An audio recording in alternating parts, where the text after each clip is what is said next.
and give everybody kind of a baseline to work from. We won't go into every detail, but I'll talk about quite a few of the things that pertain to Jackson Hole. So welcome everyone. I really appreciate your being here. This might be a little bit rough on my end, new presentation, and I'm not used to doing something over Zoom. So here we go. If it will, no, it's not going. There we go. So just to give you a little bit of background, again, Renee mentioned that I'm a wildlife biologist. I've done a lot of field work on a variety of topics.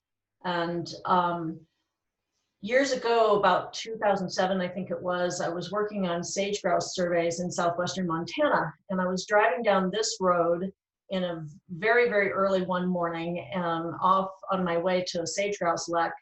And there's a little herd of pronghorn stuck on in this road right of way between two fences that were both 7-wire barbed wire fences. And I was pushing these pronghorn along, crawling along in my car, in my truck, and they could not find their way out, and they were panicked because of me. And I pushed them maybe about a mile before they finally found a place they could slip under the fence. And at the time, it got me thinking about fence. And I thought, gosh, there's just got to be a way that we can make fences easier for wildlife to pass over and through, and not block their movements like this and have them waste so much energy. And so I started digging in a little bit, and I realized that yes, there were specifications out there, but they just weren't really widely disseminated. And one of my things in my career is to do science writing and dissemination of the science research into the hands of managers, landowners, and the like, so that that information can be used out on the ground. So I approached Montana Fish, Wildlife, and Parks, biologist Joe Wiggins, who ran their private lands program, was all over the idea of putting out some kind of booklet for landowners and land managers on how to make fences friendlier for wildlife and yet still provide the needs of the landowners for livestock and the rest. So, so the first booklet came out in 2008, I think it was, for Montana Fish, Wildlife, and Parks. We had a designer who did a beautiful job, chock full of photos and illustrations, and it kind of took off.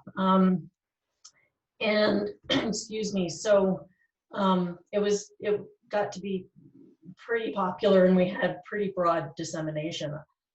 So when I moved to Wyoming a few years later, approached partners in Wyoming, and we did a Wyoming version of the same booklet, some updates, but states being what they are, people being what they are, we tweaked this booklet for Wyoming so that it included stories from Wyoming landowners and people who had worked with wildlife-friendly fence in the state, so that it was their own booklet. We did updates on both in subsequent years, and then as Renee mentioned, we did a brand new version for Alberta, and that thing is at the printer right now. So it will be out here very, very soon. These have had pretty broad dissemination. The Montana Guide, we published over 13,000 hard copies, and they've all gone out. Wyoming, more than 4,000 hard copies. No idea how many times these things have been downloaded by PDF. They're both available electronically. And we do know that they have been used, the Montana Guide has been used as the basis for new guides in Nevada, Utah, Colorado, Arizona, maybe other states by now. But they've all pretty much just taken that cookie cutter and tweaked it for their own states. So the ideas are spreading far and wide. We've gotten requests from all over the world for this information, for copies from Canada, and of course Alberta now has their own, and then South America, China, Australia, Kenya, Mexico, all over. So It's pretty exciting to me to see how far and wide these ideas are spreading, to think about wildlife and how fences affect wildlife. We really are starting to shift the paradigm, and the ideas keep spreading. You guys are all a part of this, and Jacksonville Wildlife Foundation has had a huge role in this in Wyoming. For those of you who are not with the foundation has just had an amazing run with their wildlife-friendly fence program. 26 years of fence projects, a dedicated core volunteer fence team, including Randy and Gretchen Flender and others. You've removed over 215 miles of fence so far, or modified some of that fence. In 2019 alone, there were 21 fence projects, 300 volunteers. Over the last 6 years, 124 projects and more than 1,800 volunteers. That's just amazing to me. And many, many partners, both agency and private landowners involved. I also just want to acknowledge the work of Greg Griffiths, who was a diehard, dedicated volunteer for a number of years, did so much for the fence project, passed tragically a few years ago, and we all miss him very much. So just wanted to give a shout out to the work that Greg did. So to start, you should be aware of fence law. Every state has some kind of laws governing fences, and particularly in the Western states. And these have all grown out of the settlement of the West and the use of livestock on the land. And so most states are either fence out or fence in states. And what that means is that you as a landowner either have to fence out free-ranging cattle or bison, grown bison, stock bison, from your property. Otherwise, you are the one liable for any damage to your own property by that livestock. So the livestock's just seen as free-range livestock. And Wyoming is a fence-out state. In other states, it's fence in, and the stock grower is responsible for their stock, for their livestock, not damaging other people's property. But Wyoming is a fence-out state. You have to, if you don't want property damage from free-ranging livestock, you have to fence it out with what they call a lawful fence. And there are some basic specifications for what a lawful fence is in the code. But Wyoming is fence in for sheep. So sheep are not free-ranging in the state, and the sheep grower is responsible for those sheep and for no trespass on someone else's property. Now, Teton County has adopted wildlife-friendly fence standards for most residential situations, but established fence and agricultural lands are largely exempt from those standards. And I don't know all of the ins and outs, and maybe we can discuss that at the end, because I think Rob Segroy has a better handle on that than I do. So we can talk about the county specifically at the end if we want to discuss that. So what are problem fences? Problem fences are too high to jump. They're too low to crawl under. They may have wires that are spaced far too closely together, too many wires. They can snag or impale animals. They may be hard to see so that animals collide with them, birds collide with them and are killed. They can create an entire barrier to movement, and that is for animals of all sizes. A woven wire fence can really be a barrier for smaller animals, for everything from carnivores to fawns and calves. And they can have loose wires. Just poorly maintained fences with loose wires can tangle animals and even tangle antlered animals. We've seen elk with full racks with whole tangle of barbed wire in their racks. And this is the last slide with gruesome photos on it, I promise. So a number of years ago, 2006 now, there was a study done, a master's study done in Utah and Colorado. And this is kind of a seminal study by Harrington and Conover that looked at mortality rates of ungulates in wire fences. And they looked at over 600 miles of fence in Utah and Colorado over a couple of years. And they found pretty staggering rates of injury and mortality, of mortality specifically. On average, they found one ungulate tangled for every 2.5 miles of fence each year. 70% of mortalities were on fences higher than 40 inches. Most of the adult ungulates, and this was elk, mule deer, and pronghorn, occurred by getting legs caught in the top two wires, and that would have been mostly deer and elk for that, and we'll talk about pronghorn later.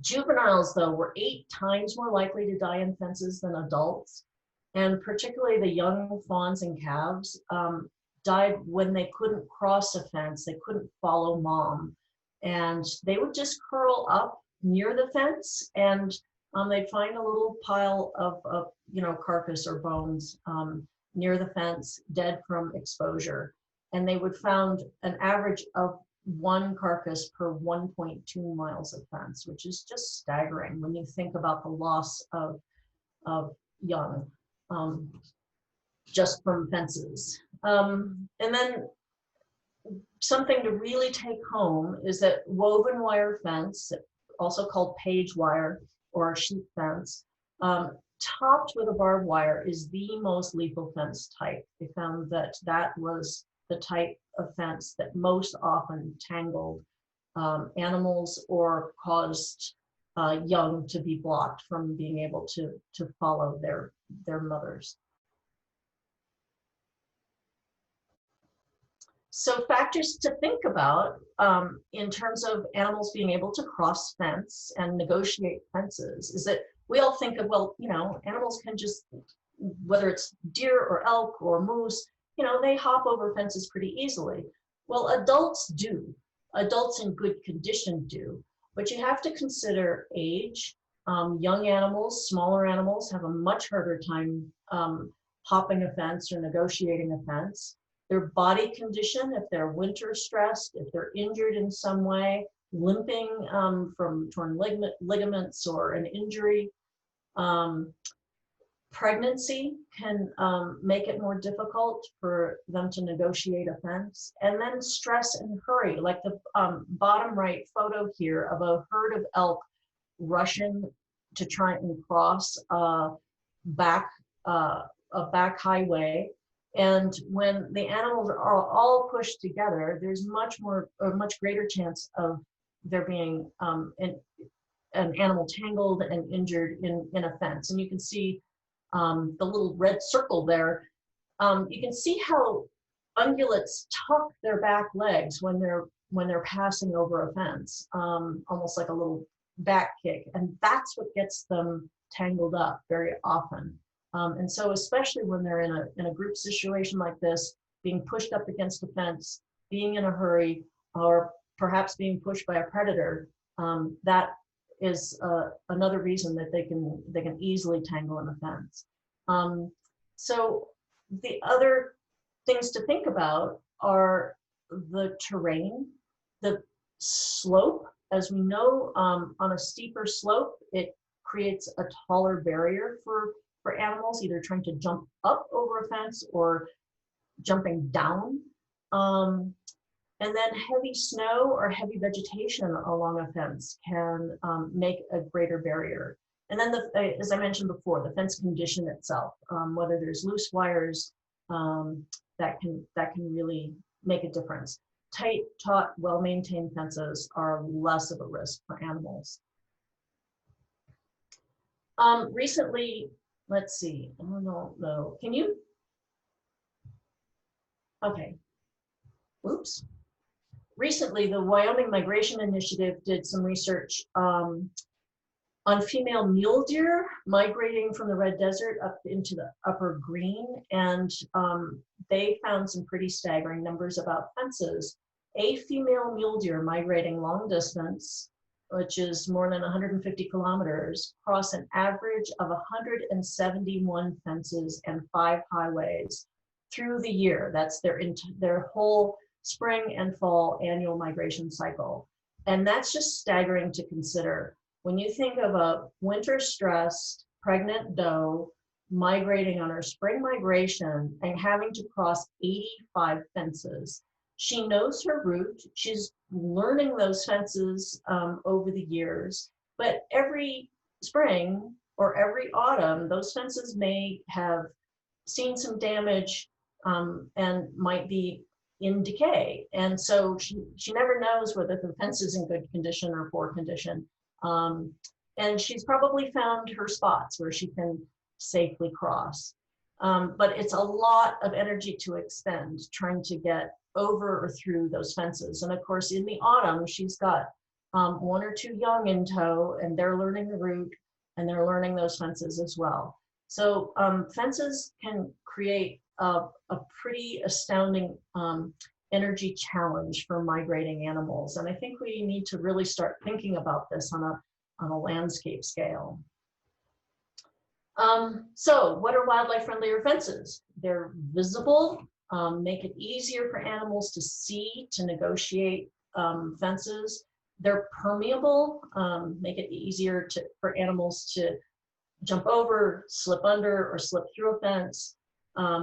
And they don't cause injury. So they're not going to get animals hung up and tangled or scraped up by barbs. We also have to think about cost. So fences are expensive, but our solutions with wildlife-friendly fence are usually pretty darn cost effective.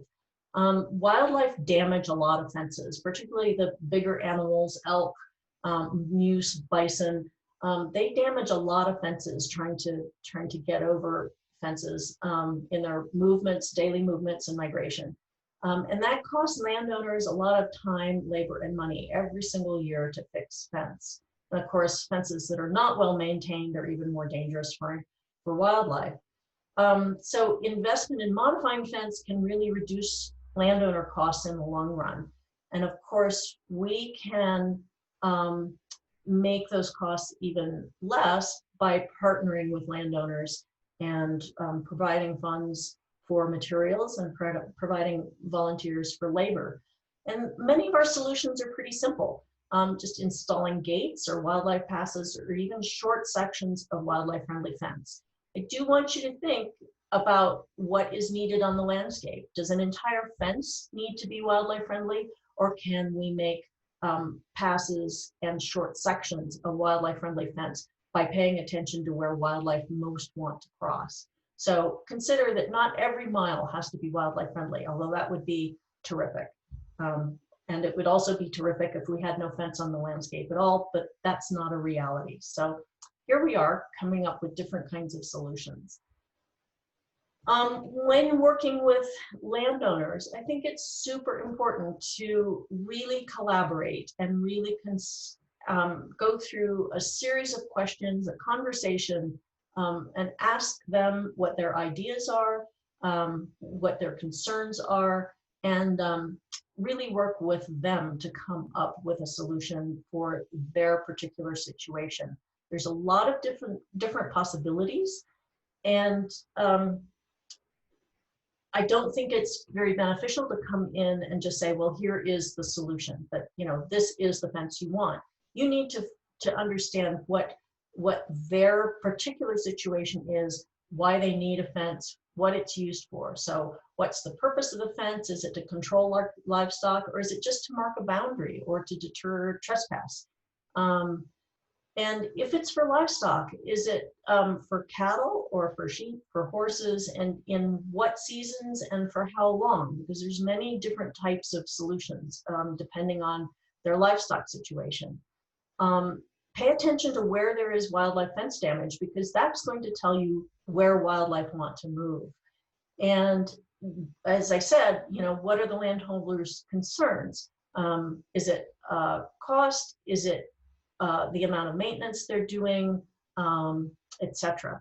And you know, what's their vision for solutions? They may have done some research themselves and have some good ideas, or they may have been experimenting, and we can all learn about new methods of wildlife-friendly fence. So keep your ears open, have a good conversation, and also size up the specific landscape situation. So what wildlife species are you dealing with? Is it elk or is it moose? Do you need to be concerned about bison or carnivores? Are you near water? Is there a waterfowl that are flying low, and fences near or across stream courses or rivers? Are there grouse leks nearby? Are there raptors nearby that may collide with a fence? And where are the wildlife moving through? Is it daily or seasonally? Can you target those places and target sections of fence to modify? What's the topography and terrain? Are you dealing with steep slopes or rocky ground? And are there wetlands or streams, gullies and ridges that you can take advantage of to make access for wildlife, for habitat and food and cover? So think about the entire landscape. So as most of you know, what the basic wildlife-friendlier fence looks like is a 4-wire fence with a 40 to 42 inch top wire or rail. There's 12 inches between the top and second wire, and that's to reduce the chance of entangling legs as an animal goes over the fence. Preferably a bottom wire at 18 inches and smooth to make it easier for animals to slip under the fence, and then some kind of visibility on top. So whether you use a top rail or PVC pipe on the top wire, some kind of fence flags or markers. You can use poly rope, poly tape, double-stranded smooth wire, which is more visible than a single strand. There's a lot of possibilities for making it more visible. But I want you to understand that there's no one-size-fits-all wildlife-friendlier fence for all situations. This is this particular fence is a compromise for wildlife and for livestock. Those 2 barbed wires help to contain cattle and horses, but it is a compromise. And so there may be other and better situations depending on the landscape and situation. Visibility, as I mentioned, you can do a number of things. You can add fence flags, like these little markers, and this was done by Jacksonville Wildlife Foundation a few years ago out on some state property near some sage grouse leks. These have been used far and wide for sage grouse, and have been shown to reduce sage grouse mortality in fences by 80%, which is pretty staggering because grouse come in low to their leks in dim light just before dawn to display at the leks, and frequently collide with nearby fences. And so the white markers make them visible against vegetation, and the black markers make the fence visible against snow. Other possibilities, like I mentioned, are to put a PVC pipe on the top. And we've seen this done quite often. We have found that it might take ungulates a little while to get used to it, but they will cross where there is PVC pipe. And then poly tape or poly wire, like on the equifence here, this is a horse fence. This is actually an electrified fence, but that makes a fence much more visible for both wildlife and livestock. So there's lots of different possibilities for visibility. Excuse me. So in dealing with livestock fences, again, is it cattle, sheep, or horses? Is the fence year-round or seasonal? A lot of different answers, whether it needs to be a permanent year-round fence or you've got just a need for a seasonal fence. Cattle, understand that cattle usually require at least 2 barb strands. They can also be trained to electric fence. And our traditional 4 or 5 wire barbed wire fence is not necessarily needed to keep happy cows or happy cattle in a well-maintained pasture. Sheep require woven wire or a 10-inch bottom wire, but the top of the fence can be much lower, 32 inches. So that can make it a little bit easier for larger animals to pass over. And horses need visible fences. They need rails or pipe or poly rope so they can see that fence pretty easily. And they can also be trained to electric fence. Be aware that some types of fence are not great for horses. High tensile electric fence is not great, and horses do get tangled up with barbed wire. So there's better solutions for horses. If it's a permanent livestock fence, some solutions for permanent wire fences that are friendlier for wildlife is our kind of classic 4-strand fence with a bottom smooth wire as on the upper right up here, and possibly putting a smooth wire on top if that's possible with your livestock situation. And you can see the wildlife tracks in the snow going under that fence. They've found an easy passage under a fence with 18-inch bottom wire. Another possibility is called a wire suspension fence, and this is a fence that has posts at 50 to 100 feet instead of the standard about 16 feet. And they have wire or wooden or other types of stays to keep the wires at spaced correctly in between. So in that oval are the stays. Those aren't actually posts pounded into the ground. They're actually free hanging stays. And the whole fence will flex as animals go over.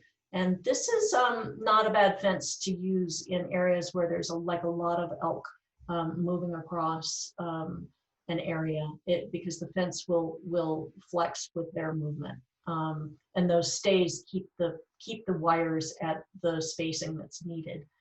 So this particular fence is up in the Madison Valley in Montana in a big elk migration area. Another possibility, and this one you probably recognize from out up on Grand Teton National Park, out around the elk ranch, Elk Flats, is a fence with a top rail and 2 wires below. Those can be barbed or smooth. These are smooth. This fence keeps in horses in the summer, and the bison and elk can pass over and under fairly easily. We'll talk a little bit more about bison in a bit.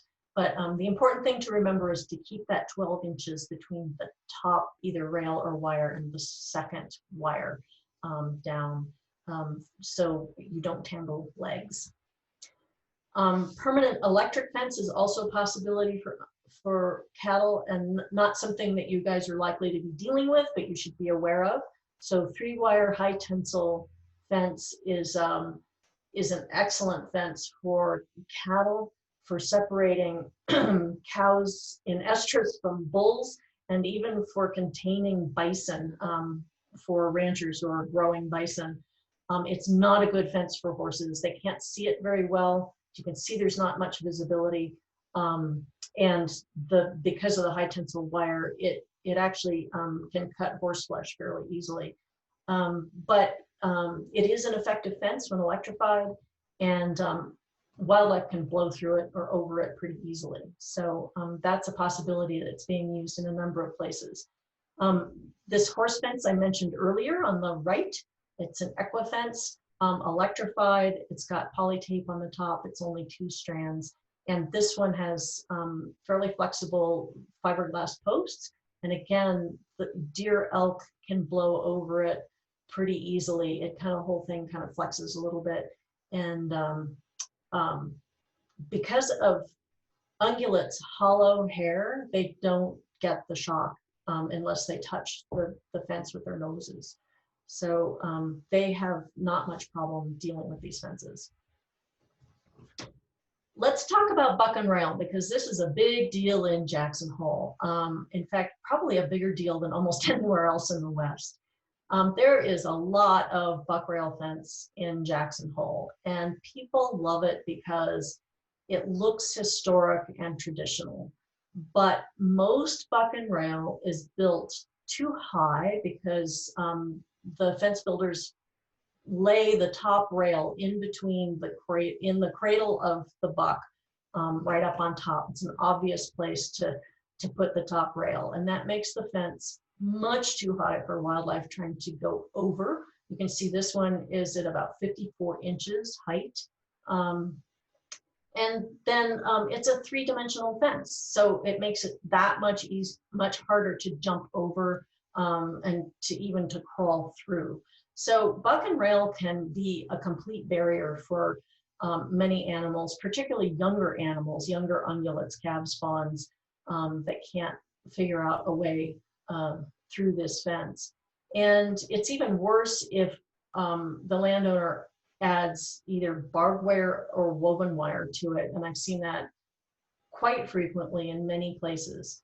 Now, there is an advantage to using buck and rail when it's rocky ground or wet ground and posts can't be driven. And so buck and rail can be appropriate in some places, but what you don't want is miles and miles and miles of tall buck rail fence. And there are ways to modify buck and rail. So you can see here on the left, this is actually a design that Greg Griffiths came up with, and that is to do small sections in various at intervals through the fence where you only have two rails at 40 inches and 18 inches. They're bolted onto the bucks. The bucks have an extra brace at the bottom to keep the whole thing stable. And when you have only these two rails and not an internal rub rail, which is typical of a buck rail fence, they have rails on both sides, then it makes it much easier for animals to get over or under that fence. And so that is a possible modification to put in this kind of paths at various locations along the fence. The easy thing to do is to simply drop a rail and remove the interior rub rail as is done on the right side here. So you can use bolts and wing nuts to secure that rail if you need to have the rail up during certain seasons when livestock are around, and then drop it seasonally, or you can simply just drop a rail every so often in the fence if it's not a fence that's containing livestock. And that allows animals a little, some spaces that they can get over a little more easily. So those are things to think about buck and rail fence. There's a couple of other ideas for seasonal migration corridors for fences that need to contain livestock in certain seasons and not in others. One is to use what we call an adjustable wire fence or a drop wire fence. This is a way of bringing the top wire down to the second wire and the bottom wire up to the third wire. And you can do that with what are called little staple blocks. You simply use the fence staples to create this little place here that I'm circling where the fence is caught, and then use another staple to lock it in there. Or you can use these, if you've got metal posts, you can use these little fence clips that are made by a company called Tin Cup Fence, and a nail to hold that wire. And you put these in and along all four wires. It enables you to alter that wire height pretty easily. And a single person can go down along a row of fence and do this in a couple of hours over a mile of fence. It goes pretty rapidly. The same can be done with a little bit more complex design called a laydown fence, where you have a whole fence built separately, and it is hung basically on these wire loops on the fence posts. And the fence has stays to keep the wires at the correct distance apart. And then it's laid down entirely over long stretches in the wintertime, usually, allows elk and other animals to migrate through easily, and then put back up in the spring when cattle or other livestock need to be contained. You see a lot of this fence up around Island Park, up north of the Flat Ranch, and TNC properties up there. There's a lot of it used in Montana. It's a great way to just really open up the range for animals trying to migrate. Again, this fence is also easily adjusted by a single person. Both fences just require a commitment to drop and erect the fences again every season. So you have to have that commitment. One thing I wanted to mention, something you probably won't deal with, but you need to know that is out there, is movable electric fence. And this is used for forage management, and it's becoming more and more popular. It's a single wire, a single electric wire, powered by a solar panel and battery, and you can put it out easily with these little, what are called pigtail posts, and you can move this type of fence around to wherever you want to have it. So you can protect water courses or other sensitive habitats. And the idea is to be able to move your fence to manage your forage and manage your grazing. And this is being used more and more frequently by ranchers that are grazing over large areas, and they want to be moving their animals frequently. And it eliminates the need for interior cross fences entirely, so that they don't have to be dealing with cross fences. There is a company called Range Ward in Alberta that has built these really cool little trailers to carry along, to wind up and carry the fence posts and the wire and the solar panel and battery all in one package. It's called a power grazer and a razor grazer. Power grazer carries 2 miles of fence. The razor grazer, I think, is about a half mile of fence. They can be parked out there in the boonies. The livestock manager can put that fence out in any configuration he or she wants.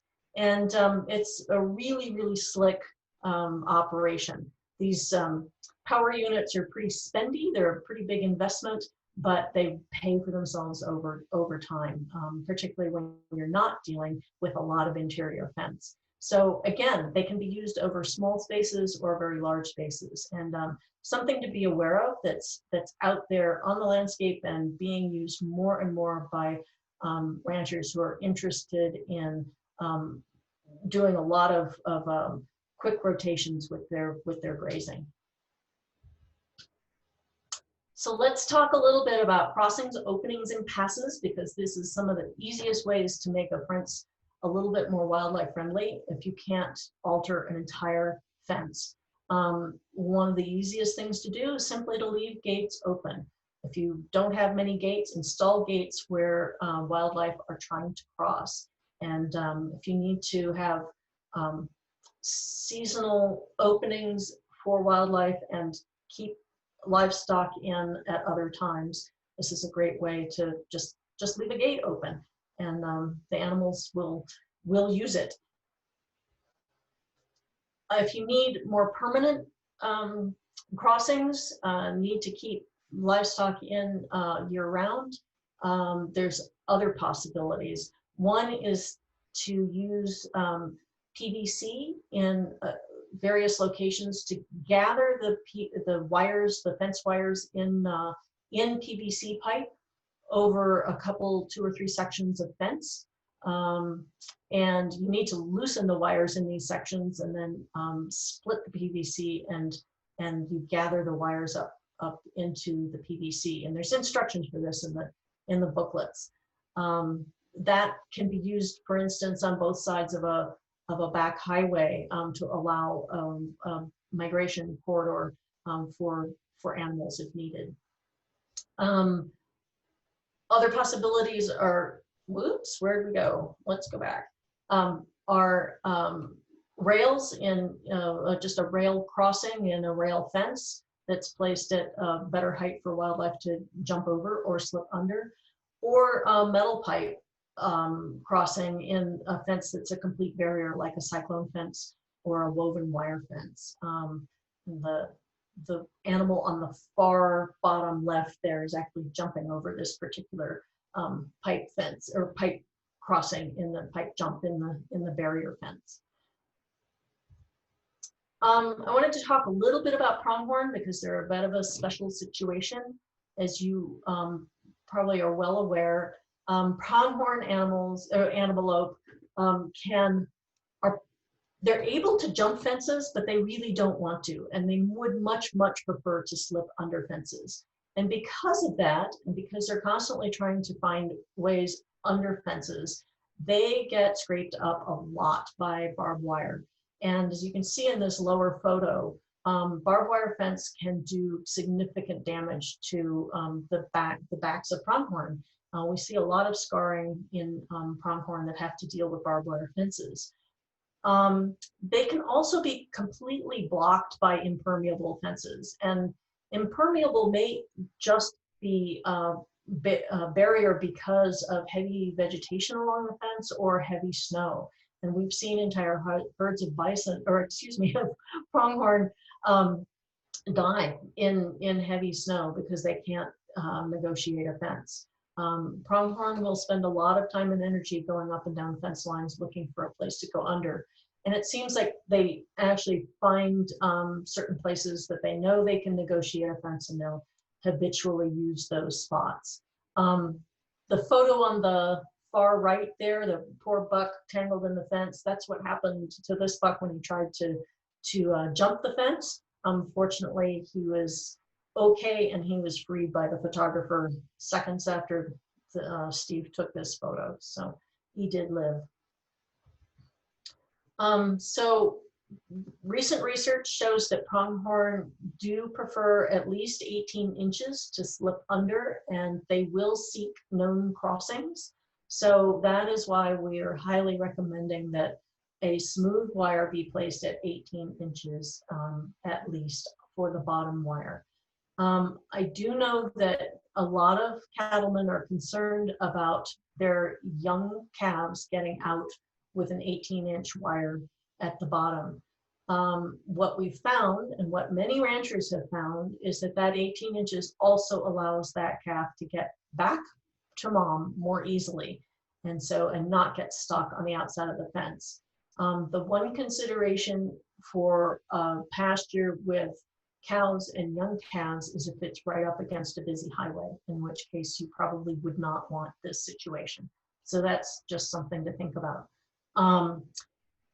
You can also, if you can't install a new bottom wire and a bottom smooth wire, you can use these little quick clips, these little oval clips, or a staple lock to raise that wire up in a section of fence to allow pronghorn to cross more easily. And that's what's being shown down at the bottom right here in that circle, is that little oval clip to pull those wires together.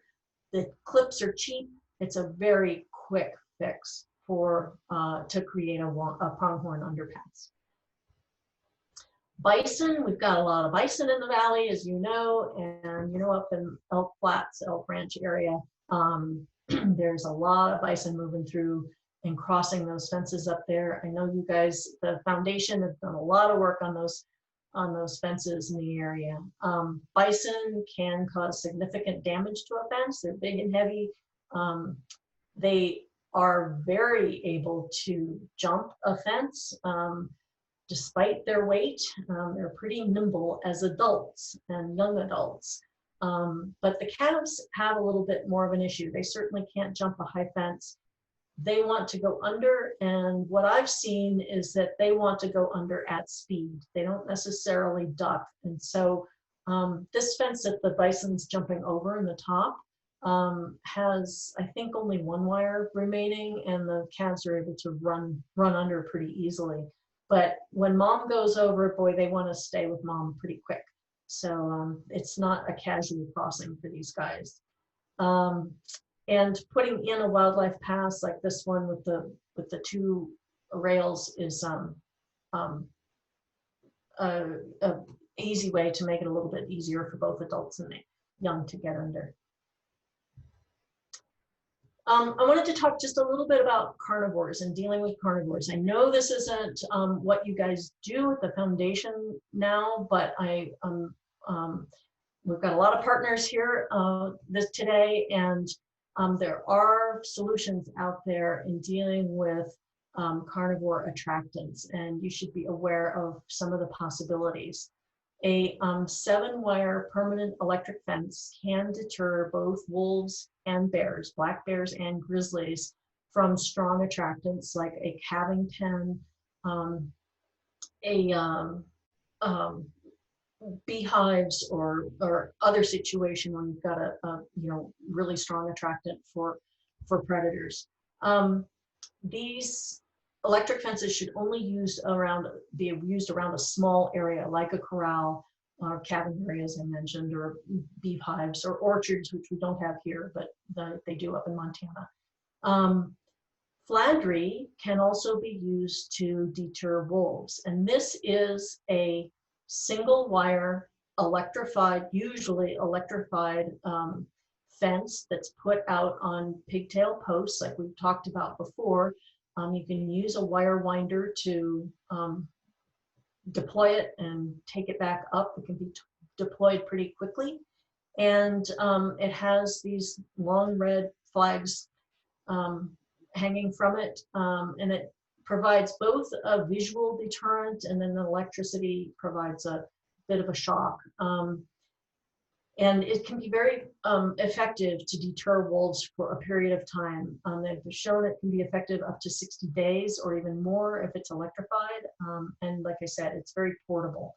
I think it works best in conjunction with other solutions like livestock guardian dogs, riders, and the rest. It's not a permanent solution at all, but it can deter wolves for a period of time.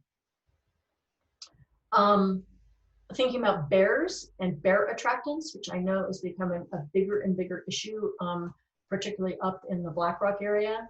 Again, a 7-wire electric fence around beehives and the like, or corral, a calving pen is very effective. Chickens are like crack for bears, and electrifying a chicken coop is pretty much the best option to keep your chickens safe and to keep the bears safe, because once we have bears into chickens, we pretty much have dead bears. That's a habituated bear, and it's going to be a very, very difficult situation to turn around. Unfortunately, there's a lot more people wanting to keep chickens, and so I'd love to see ideas for electrifying coops spread around a lot more in our region. Another possibility is to use what we call an unwelcome mat, which is an electrified mat. This particular one at the bottom is a commercial mat made by Tahoe Bear Busters, but you can also make them with a variety of things that you can get at the ranch store. And any one of these solutions has to be a high energy electrified situation. You have to have 6,000 volts to deter grizzlies, and with an energizer with a rating of more than 0.7 joules. So it has to deliver quite a shock to deter bears, but it can be very, very effective at keeping bears safe and out of strong attractants. I kind of wanted to wind up by talking about partnerships and relationships. And as you know, ideas spread neighbor to neighbor.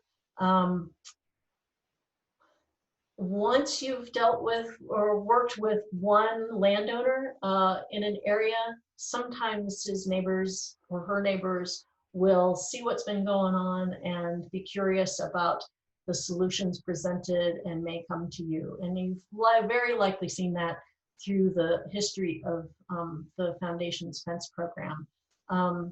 And so just being able to work with a single landowner can sometimes get the ball rolling in helping to change a landscape for the betterment of wildlife. And building on those relationships over time, of course, takes time, takes trust, and takes patience. But we're really starting to see the kind of an avalanche of changes, and that's exciting.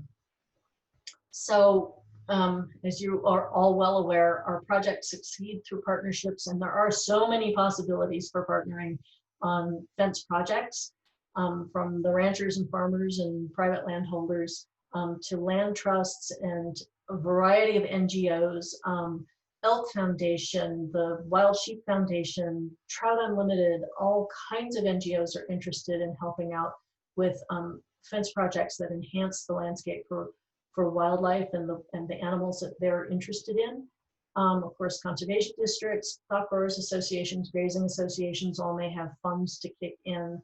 The agencies, of course, highway departments to some degree, and local businesses and industry love these feel-good projects for conservation. So there's all kinds of possibilities for partnering out there. And of course, the volunteers are the folks who make it happen. And boy, what a core group the foundation